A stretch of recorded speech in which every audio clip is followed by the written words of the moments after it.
Friends, சேனலை பார்க்க வந்து தேங்க்ஸ். இப்போ நம்ம என்ன பார்க்க போனா எப்படி நம்ம மீன் குழம்பு செய்யலான்னு வாங்க வீடியோக்குள்ள போகலாம். அது தேவையான பொருட்கள்: சின்ன வெங்காயம், தக்காளி, சின்ன வெங்காயம் ஒரு கைப்பிடி பிடிச்சிருக்கேன்.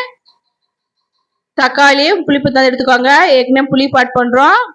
பச்சை மிளகாய் ஒரு காரத்தை வந்தப்பல, கருவேப்பிலை ஒரு கைப்பிடி அளவு, பூண்டு ஒரு 20 பல் எடுத்துக்கோங்க.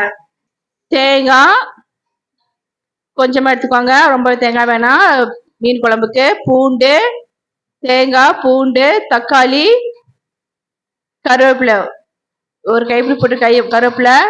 ஏன் கருவேப்பிலை போறேன்னா இந்த மீனோட வாடை, கவுச்ச வாடை எதுவுமே இருக்காது நம்ம சாப்பிடும் போது. அதுக்காக நம்ம கருவேப்பிலை ஒரு கைப்பிடி அளவு சேர்த்துக்கணும். ஜீரகம் போட்டு மிக்சியில் நல்லா அடிச்சுக்கோங்க.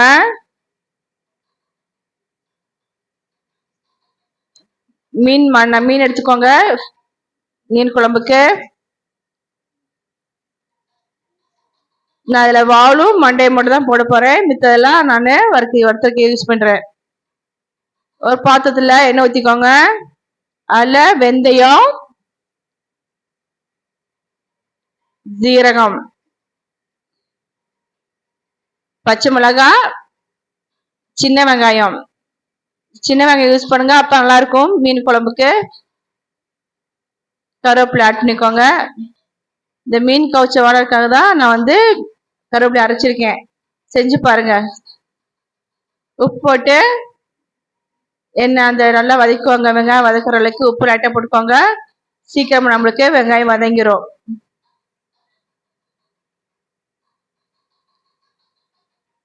பச்சை மிளகாய் போட்டா நல்லா இருக்கும் மீன் குழம்புக்கு. அப்ப அரைச்சி மசாலா போட்டுக்கோங்க. பூண்டு, தக்காளி, ஜீரகம், கருவேப்பிலை, தேங்காய் போட்டு இந்த மசாலா நல்லா வறுத்துக்கோங்க, நல்லா வதக்கிக்கோங்க. கொஞ்சம் தண்ணி ஆட் பண்ணிக்கோங்க, நல்லா பாயில் பண்ணி விடுங்க பச்சை வாசம் போற வரைக்கும். இல்ல மஞ்சத்தூள்,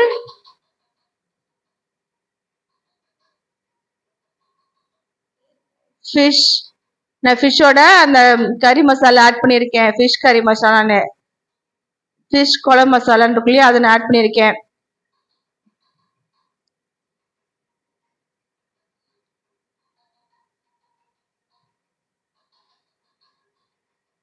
அப்புறம் மிளகாத்தூள், நம்ம வீட்டில் நாமளா வைக்கிற மிளகாத்தூள் ஆட் பண்ணிக்கோங்க.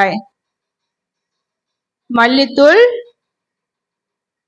உங்களுக்கு எந்த அளவுக்கு குழம்பு வேணுமோ அந்த அளவுக்கு ஆட் பண்ணிக்கலாம். எங்களுக்கு இதுவே போதும், அதனால நான் கம்மியாக மல்லித்தூள் யூஸ் பண்ணிட்டேன். ஒரு 2 நாள் சாப்பிட்றதா நீங்க அரை கண்ணி மல்லித்தூள் போட்டுக்கலாம்.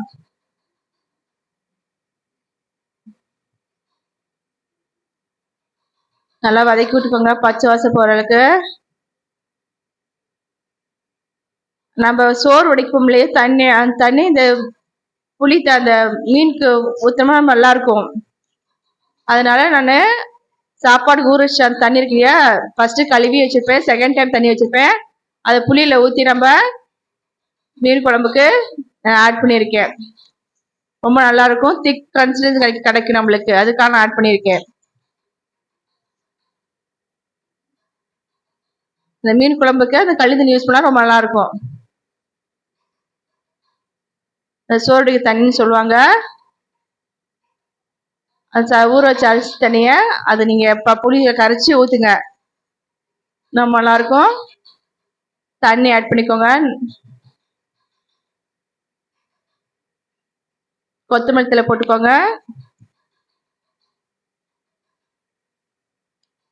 தேன், உப்பு போட்டுக்கோங்க. நல்லா பாயில் ஆகட்டும். நல்லா பாயில் ஆனா இந்த ஃபிஷ்ஷை வந்து நம்ம நல்லா கழுவிட்டு உப்பு, மஞ்சத்தூள், லெமன் போட்டு நல்லா கழுவி எடுத்து வச்சுக்கணும், அப்பதான் அந்த கவுச்சோட இருக்காது. நான் மண்டையும் வாலும் போடுறேன். நல்லா மீன் கொதிச்சோடனே கொஞ்சம் சிம்லேயே வச்சிடுங்க, அப்பதான் அந்த மீனோட எசன்ஸ் தான் அந்த இதெல்லாம் அந்த குழம்புல போய் சார்ந்து நல்ல டேஸ்ட் அதிகமாக கிடைக்கும். உங்களுக்கு கவுச்ச வடை இருக்காது உங்களுக்கு. நம்ம ஃபர்ஸ்ட் ஸ்டார்டிங்ல மீன்ல இருந்து நல்லா கழுவிட்டு நல்லா சுத்தம் பண்ணி நீட் பண்ணி வச்சுக்கோங்க. ஃப்ரெஷ்ஷான மீன் எடுத்துக்கோங்க. அதில் உப்பு, மஞ்சத்தூள், லெமன் ஜூஸ் இதெல்லாம் கொஞ்சம் ஊற வச்சு நல்லா வாஷ் பண்ணி எடுத்துட்டீங்கன்னா அந்த கவுச்ச வடை ஃபர்ஸ்டே உங்களுக்கு போயிடும். அடுத்து நம்ம கருவேப்பிலை ஆட் பண்ணி நம்ம அரைக்கிற மசாலா அரைக்கும் போது இன்னும் சேர்க்கும் போது இன்னும் வேற லெவலில் இருக்கும். உங்க வீட்டில் நீங்களாம் மீன் குழம்புன்னு சொன்னாதான் தெரியும் அந்த அளவுக்கு மீன் குழம்பு டேஸ்ட் செம்மையா இருக்கும். இந்த வீட்டிலாம் கவுச்செல்லாம் வடை இது எடுக்கவே இருக்காது. நீங்க ட்ரை பண்ணுங்க. கருவேப்பிலை ஆட் பண்ணி செஞ்சீங்கன்னா இந்த மீன் கவுச்சோடய இருக்காது, செம்ம டேஸ்டா இருக்கும். எத்தனை நாள் சாப்பிட்டாலும் அந்த மீன் குழம்பு வேற லெவலில் இருக்கும். பிடிச்சிருந்தா லைக் பண்ணுங்க, ஷேர் பண்ணுங்க, கமெண்ட் பண்ணுங்க, மறக்காம சப்ஸ்கிரைப் பண்ணுங்க. சுவையான மீன் குழம்பு ரெடி. பிடிச்சிருந்தா லைக் பண்ணுங்க, ஷேர் பண்ணுங்க, கமெண்ட் பண்ணுங்க, மறக்காம சப்ஸ்கிரைப் பண்ணுங்க.